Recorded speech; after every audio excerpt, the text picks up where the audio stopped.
Santo de Deus, tratando com cada coração e cada pessoa que aqui está, em nome de Jesus. Amém. Salve, irmão, com a paz do Senhor, amém? Louvado seja o nome do Senhor. Eu orei ali, que nem Elias, parou de chover. Glória a Deus. Que Deus possa falar mais uma vez conosco. Amém? Abra sua Bíblia em Salmos, número 27.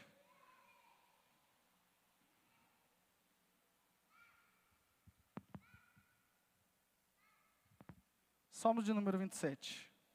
Vou ler só o verso 4. Diz assim a palavra do Senhor: uma coisa pedi ao Senhor, e a buscarei, que possa morar na casa do Senhor todos os dias da minha vida, para contemplar a formosura do Senhor e inquirir no seu templo. A versão NAA diz assim: uma coisa peço ao Senhor e a buscarei, que eu possa morar na casa do Senhor todos os dias da minha vida, para contemplar a beleza do Senhor, e muda aqui no final, e meditar no seu templo. Amém? Essa é uma palavra que já tem gritado ao meu coração, e eu gosto muito de pregar sobre Davi. Eu vejo a história de Davi e eu fico muito encantado. É um dos personagens bíblicos que mais me encanta, pelo fato da sua intimidade que ele tinha com Deus. As suas orações que ele tinha com Deus era algo muito sincero. Hoje, a maioria dos louvores que são entoados hoje sai de muitos cânticos que Davi compôs. O livro de Salmos, ele tem 150 salmos, são 150 cânticos. 73 desses cânticos é atribuído a Davi.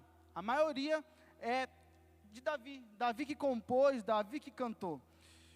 12 são atribuídos a Asaf, 11 são atribuídos aos filhos de Corá, 2 são atribuídos a Emã e Etam, 3 a Salomão, e 49 são anônimos que escreveram Salmos.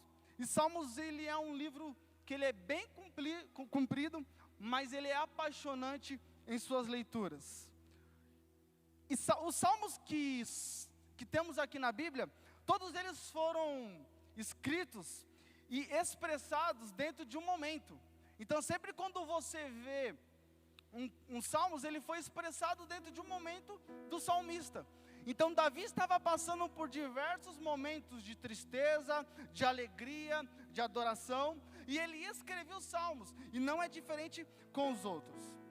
Os salmos fala sobre, a maioria deles, se for dividir os salmos em dois assuntos, a metade fala sobre a Torá, e a outra metade fala sobre o Messias. Lá falam também sobre lamentações, louvor, fé e esperança. Tudo que o salmista sentia naquele momento era expressado em cânticos. E Davi, quando ele ora, ou quando ele, isso daqui é uma oração de Davi cantada, ele já é rei sobre Israel. Então os historiadores dizem que Davi já tinha assumido o trono de Israel. E ele canta assim: uma coisa peço ao Senhor e a buscarei, que eu possa morar na casa do Senhor todos os dias da minha vida, para contemplar a beleza do Senhor e meditar no seu templo. Aqui eu vejo 5 coisas, só nesse pequeno versículo, e eu quero de maneira expositiva tentar colocar e aplicar em nossas vidas essas 5 coisas que acontecem nesse pequeno salmo. O verso, Davi, ele é rei sobre Israel. Ele começa assim: uma coisa. Davi, ele poderia pedir o que ele quisesse, ele é rei sobre Israel, mas ele diz assim: uma coisa eu peço, uma coisa. Davi aqui ele está dizendo que essa uma coisa é prioridade na vida dele. Irmãos, Deus, ele deu carta branca para Davi pedir o que ele quisesse, tudo. Porque todos conhecem aqui, eu já preguei sobre Davi aqui, o pecado de um rei. Hoje eu vou falar sobre o pedido de um rei. Todos aqui conhecem que Davi ele pecou. Davi ele mata Urias. O profeta Natan chega diante de Davi e fala: Davi, vou te contar uma história, vou te contar uma parábola, Davi. Havia um homem rico e um pobre. E esse pobre ele tinha a sua cordeirinha, que ele cuidava, que ele amava. E esse homem rico, ele foi e pegou essa cordeirinha e matou. Davi naquele momento ele fica muito bravo, ele fala: esse homem merece a morte, esse homem merece sofrer. Natão olha para ele e fala: esse homem é você, Davi. Esse homem é você, Davi. E olha o que em 2 Samuel 12:8, olha que o profeta diz para Davi: dele a casa e as mulheres do seu senhor, dele a nação de Israel e Judá. Davi, você tinha tudo, e se tudo isso não fosse suficiente, eu lhe teria dado ainda mais. É Deus, o próprio Deus falando para Davi: Davi, tudo que eu te dei, se não fosse suficiente, eu te daria qualquer outra coisa, era só você me pedir. Era só você pedir para mim que eu te daria. Mas o Salmo vai dizer que ele não quer tudo, ele quer uma coisa. Eu só quero uma coisa, então aquilo é prioridade na vida de Davi. Se Deus hoje te desse a oportunidade de pedir uma coisa, o que você pediria? Eu tenho uma lista gigantesca para pedir. Mas se Deus falar, você pode pedir uma coisa hoje, mas tem que ser algo que seja prioridade na sua vida. Será que você pediu uma casa, um carro, um ministério, reconhecimento, status, poder, fama, dinheiro? Se Deus falar para você, peça uma coisa hoje. Se você pedir, vai acontecer agora. Tem que ser algo com prioridade. Irmãos, e a partir do momento que eu e você assumimos o papel de cristão, de seguir a Jesus, tem certas prioridades para nós que talvez não seja prioridade para o mundo. Qual que é a prioridade do cristão hoje? Deus tem que ser a nossa primeira prioridade. Mateus 22 vai dizer: e Jesus disse-lhe: amarás o Senhor teu Deus de todo o teu coração, de toda a tua alma e de todo o teu pensamento. Este é o primeiro grande mandamento.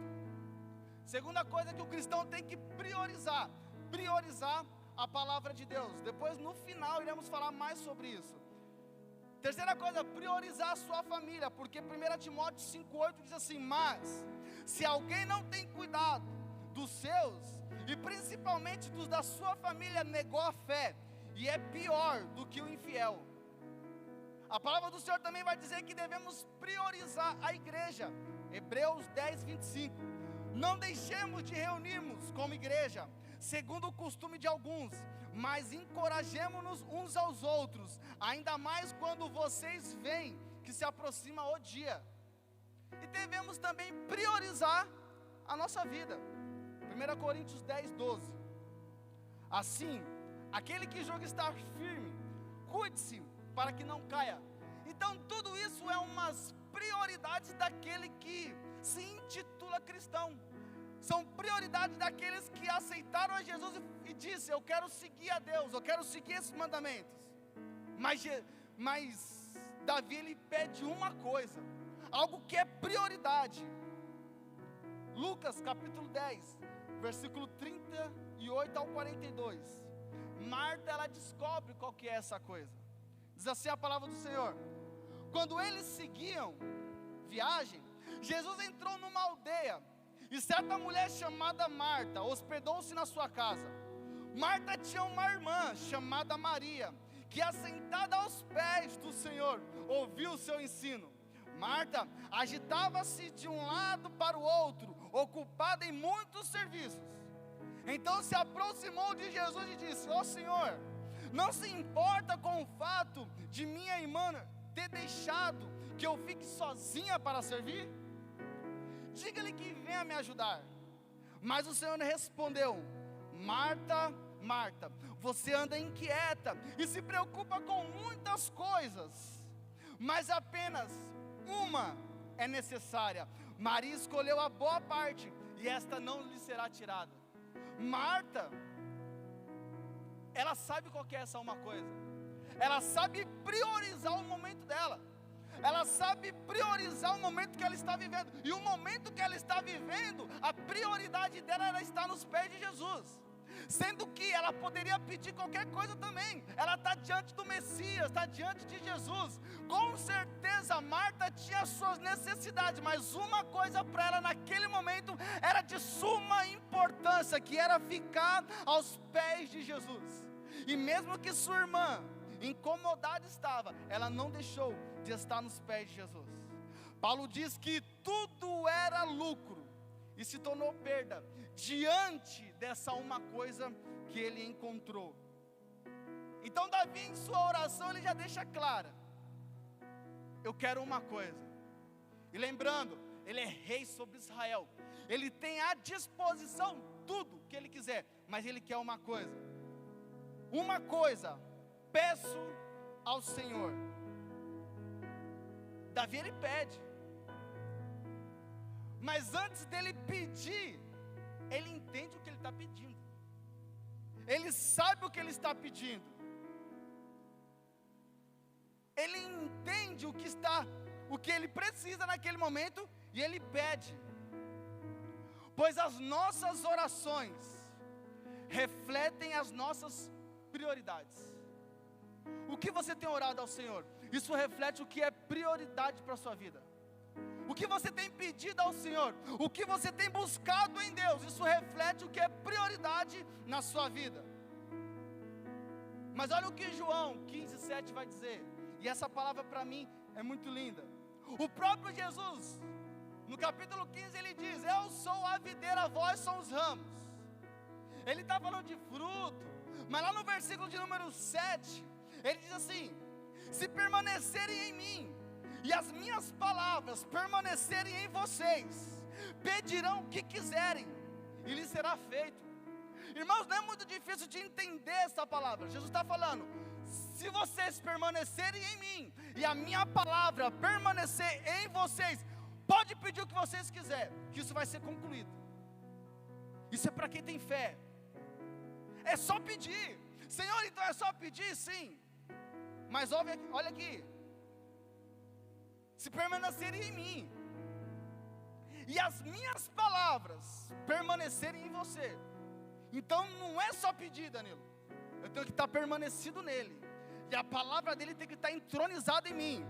Então se a palavra dele está entronizada em mim, olha o que Tiago 4:3 diz: pedem e não recebem, porque pedem mal, para o esbanjar em seus prazeres.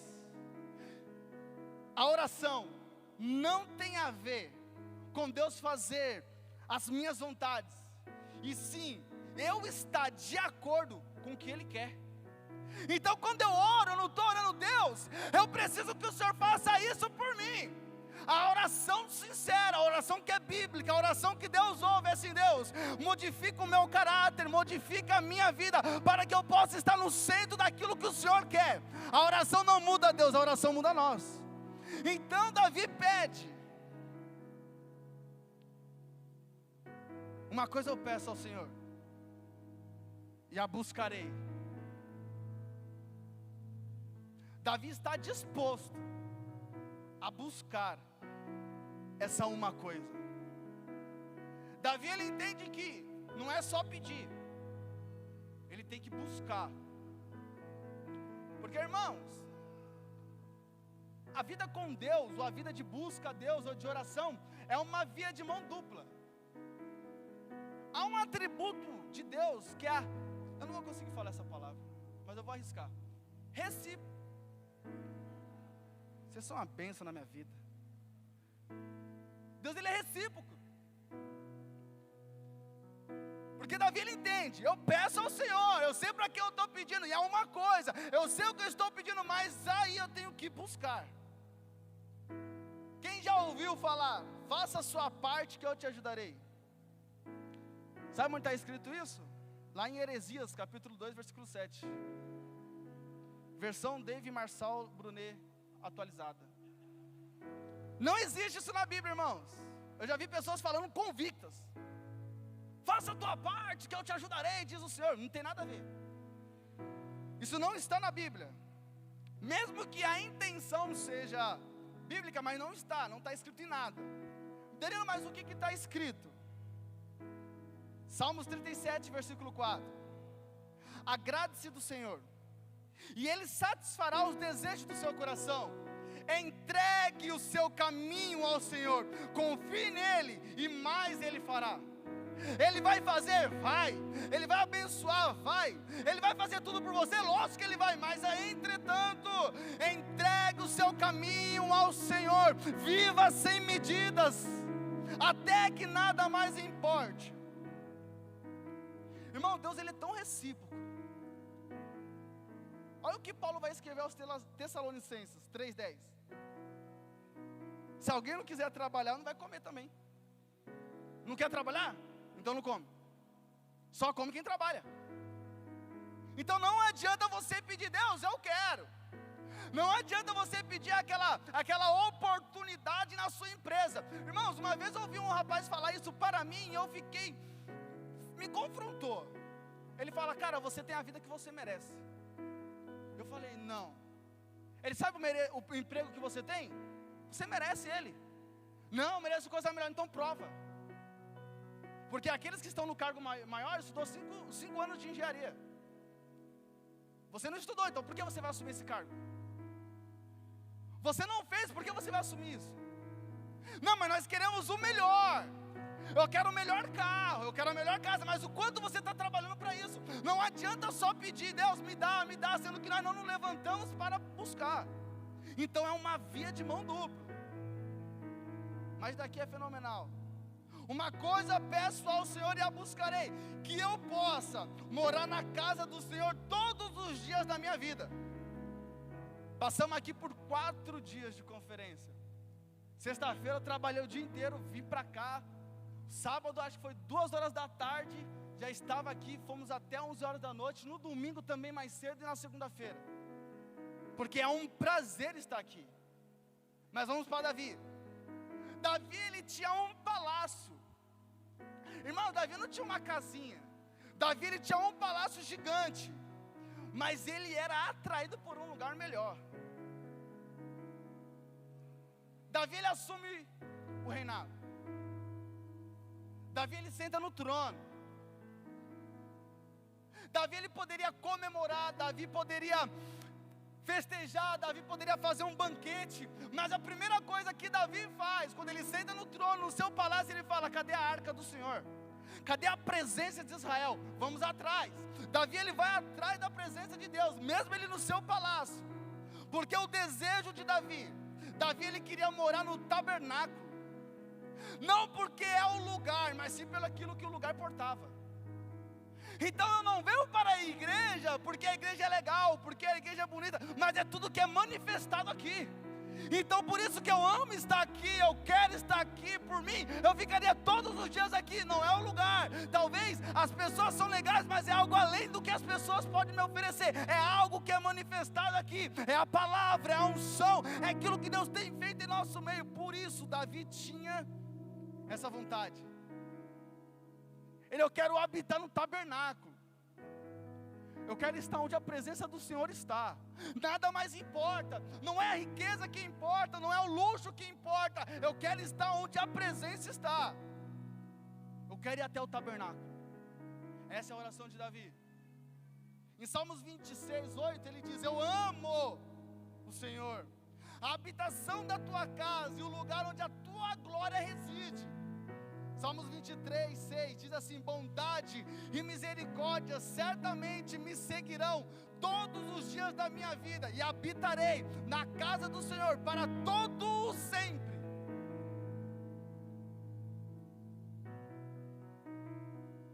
Irmãos, eu estou falando de Davi, o rei de Israel. Não é um menino, não é qualquer pessoa, é Davi. Mas Davi, ele fala, eu quero morar na casa do Senhor. Aí ele conclui, todos os dias da minha vida. Sabe o que Davi está dizendo aqui? Ele quis dizer que eu não quero encontros ocasionais. E sim, eu quero todos os dias. Não é só um dia, não é só um culto, não é só 2 horas de culto, eu quero todos os dias. Eu não quero só uma conferência, um acamporão de 4 dias. Eu quero a minha segunda-feira também, eu quero a minha terça-feira também, todos os dias da minha vida.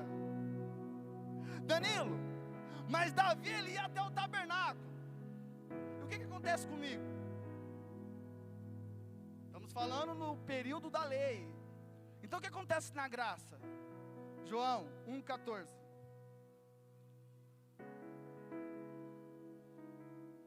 E o verbo se fez carne e habitou. Pega essa palavra, habitou entre nós, cheio de graça e de verdade. E vimos a sua glória,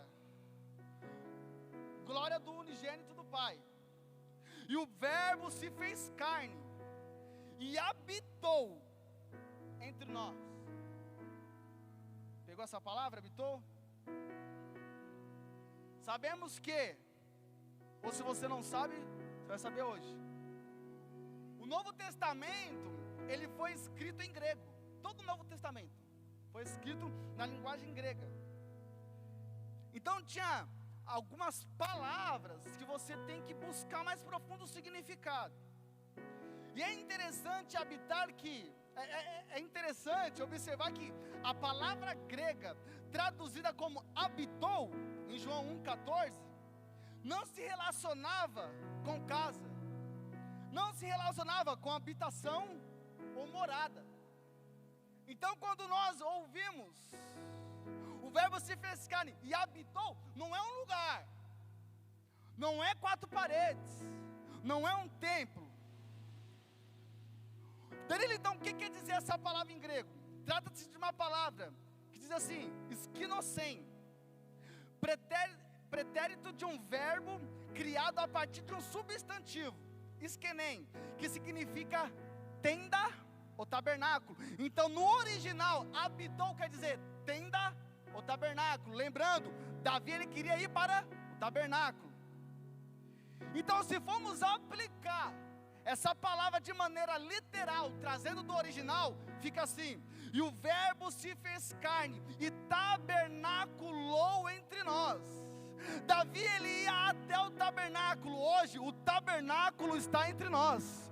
Então quando nós cantamos equibalo, ele veio tabernacular entre os seus, é porque Davi ele ia até o tabernáculo, mas o tabernáculo se fez homem e desceu até a terra e veio estar entre nós. Então o tabernáculo está entre nós.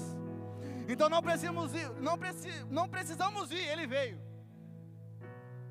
Então Davi, quando ele fala eu preciso morar, Davi precisava ficar lá o dia inteiro. Hoje nós carregamos, hoje ele veio tabernacular entre nós. Então hoje quando o Dogão cantar equibalo, você vai cantar sabendo o que está cantando. É Deus que veio tabernacular entre nós. Ele tira dessa palavra. Prova disso é João 14:16. E eu pedirei ao Pai, e Ele lhe dará outro Consolador, a fim de que esteja com vocês, não é um dia, não é 2 dias, não é no culto de domingo, para sempre. É o Espírito da verdade, que o mundo não pode receber, porque não o vê, nem o conhece. Vocês o conhecem, porque Ele habita com vocês, e estará em vocês. Não é só um domingo, é para sempre. Não é só uma conferência, é para sempre. Por quê? Porque Ele está entre nós. Eu vou, mas eu deixarei o Consolador. Caminhando para o fim, a última coisa que Davi deixa claro aqui: uma coisa peço ao Senhor, e a buscarei, que eu possa morar na casa do Senhor todos os dias da minha vida. Para quê? Qual é o propósito? Tudo envolve propósitos. Por que você está aqui? É um propósito.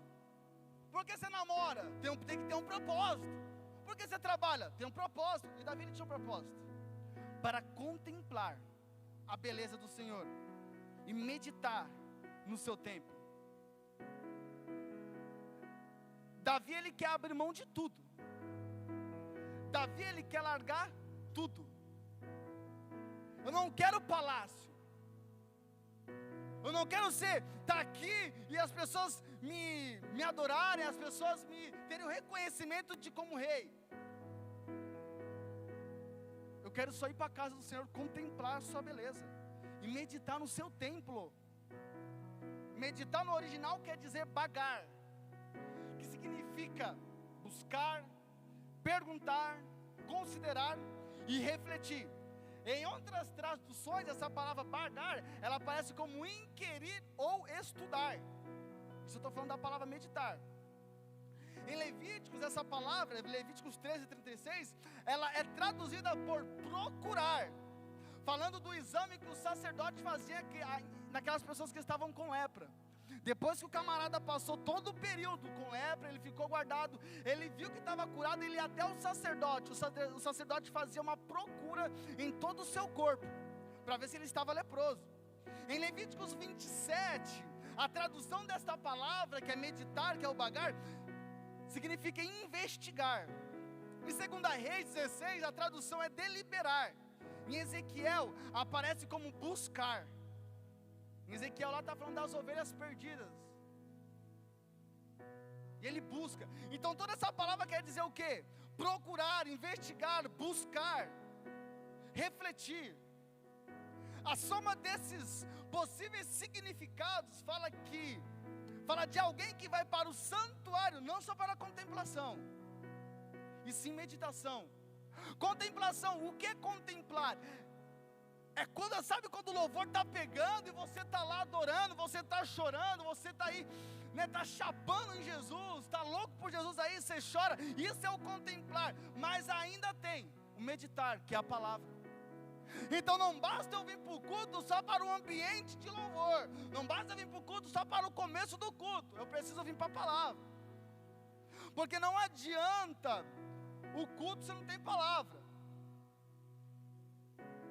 Então uma coisa puxa a outra. E Davi, ele ama adorar. Davi, ele é um adorador. Davi, ele tocava, ele adorava ao Senhor, mas ele deixa bem claro, eu preciso meditar. Há uma história no Antigo Testamento, muito, muito legal. Depois que passa esse período de Davi, quem assume o trono é Salomão.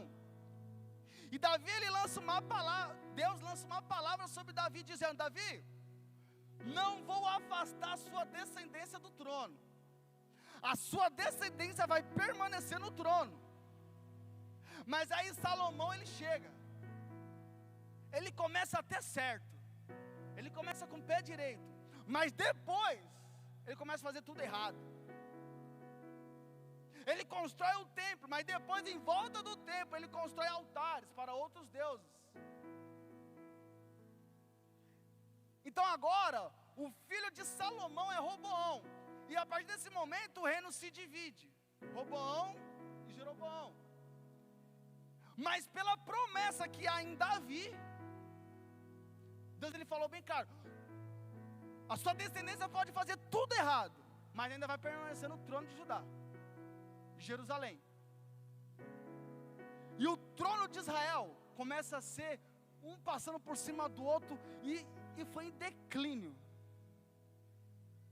Chegou numa calamidade tão grande, que Deus, ele permite. A palavra é clara, Deus usa os babilônios para invadir e levar o povo cativo. O povo fica lá 40 anos. Quem é o rei da época? Nabucodonosor. Nabucodonosor, ele morre. Eu estou dando um contexto para vocês entenderem. Nabucodonosor, ele morre.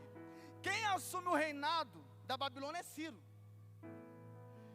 Ciro, comovido, ou usado por Deus, ele pega Zorobabel e fala: vai para Jerusalém e reconstrói o templo. Eu permito que vocês voltem. E Zorobabel vai com a sua comitiva até Jerusalém, reconstruir o templo que foi destruído pelo pecado do povo. Chegando lá, ele começa a reconstruir. Passa-se 60 anos. O rei Ciro morre.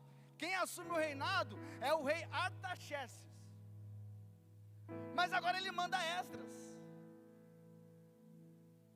Zorobabel primeiro ele foi para reconstruir o templo. Mas agora manda Esdras. Quem é Esdras? Ele era um estudante dedicado da palavra do Senhor. Vai para Jerusalém. O templo está reconstruído, está quase pronto, mas vai lá ensinar a palavra. Resumindo tudo, para vocês entenderem, não adianta o templo estar reconstruído, não adianta o templo estar de pé, se não tem o ensino da palavra. Então, Deus ele move aquilo. O Zorobabel vai reconstruir o templo, mas Esdras ele tem a missão de ensinar a palavra, porque não importa o templo estar grande, não importa o evento ser grande, não importa o templo ser bonito, sendo que não tem o ensinamento da palavra, porque ela é a mais importante. E Davi ele deixa bem claro: eu preciso meditar. Eu estou indo para a casa do Senhor, para o tabernáculo, para meditar.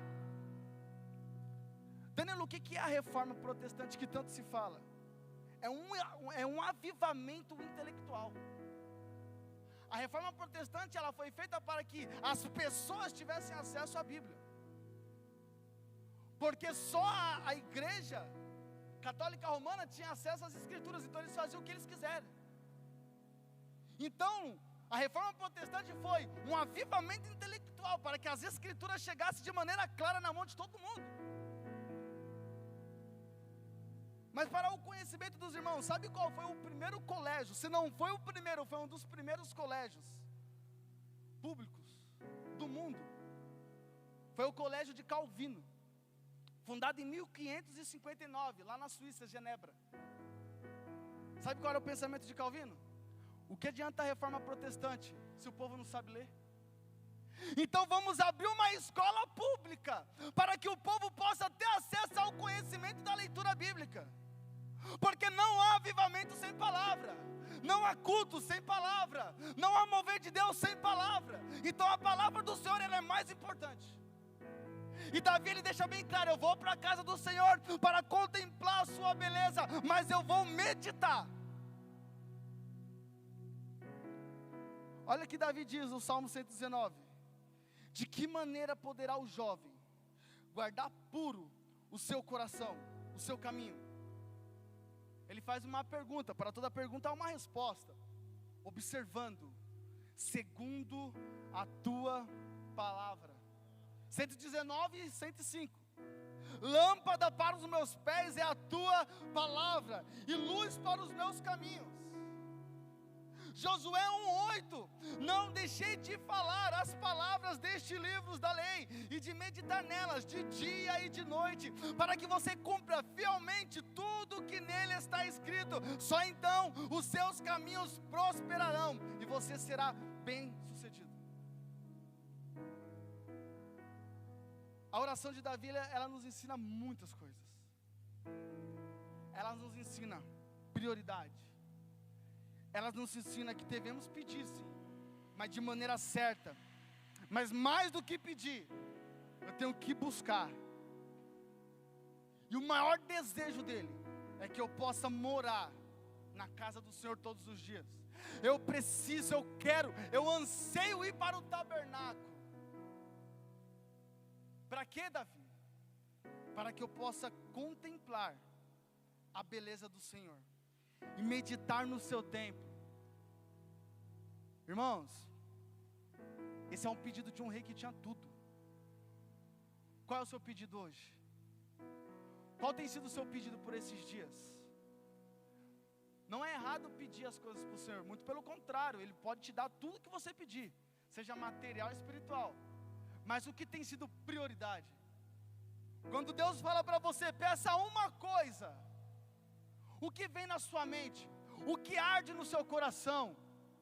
O que mexe com você? Qual é a primeira coisa que você se dispõe a pedir ao Senhor? Eu não sei você, mas o pedido de um rei foi que eu possa morar na sua casa todos os dias, que eu possa ser participante da tua presença todos os dias. E ele tinha disponível tudo, mas ele tinha um pedido: deixa eu morar aqui, deixa eu ficar aqui. Porque quanto mais você está inserido nesse contexto, mais você se torna parecido com Ele, mais você se torna parecido com aquele que veio e que há de vir. Deus, Ele quer se manifestar a você, mas qual tem sido o seu pedido? Na conferência a gente falou muito sobre acessar aquilo que está disponível. Hoje você está tendo mais uma oportunidade de acessar aquilo que está disponível a você. E tudo está disponível a você, só basta você querer. Mas qual tem sido a intenção do seu coração? Qual tem sido o seu pedido para Deus? Fique de pé.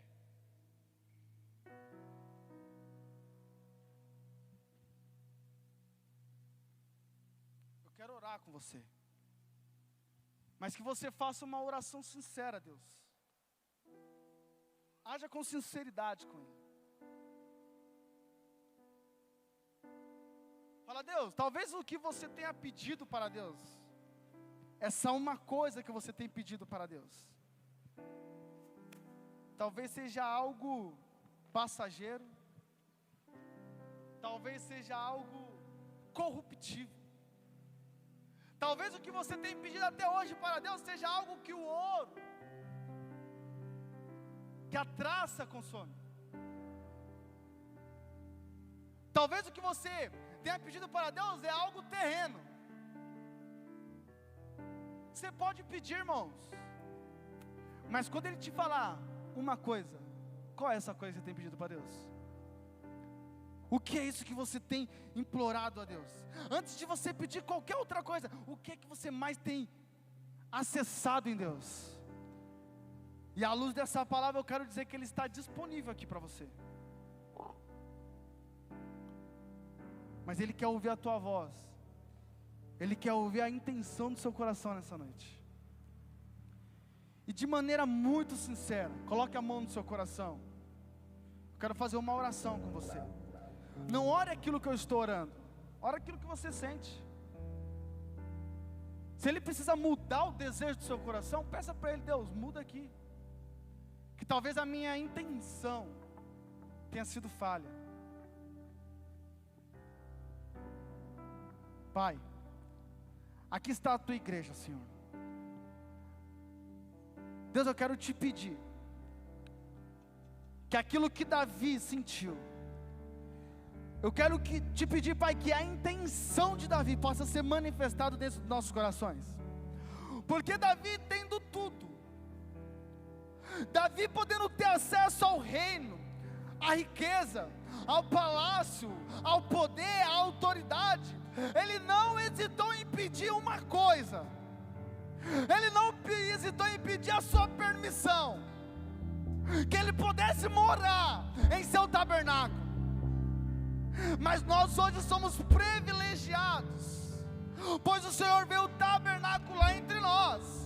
A tua presença é manifesta entre nós. Hoje temos acesso a ti, diretamente com a tua presença. Hoje o teu Espírito Santo faz morada dentro de nós, Pai.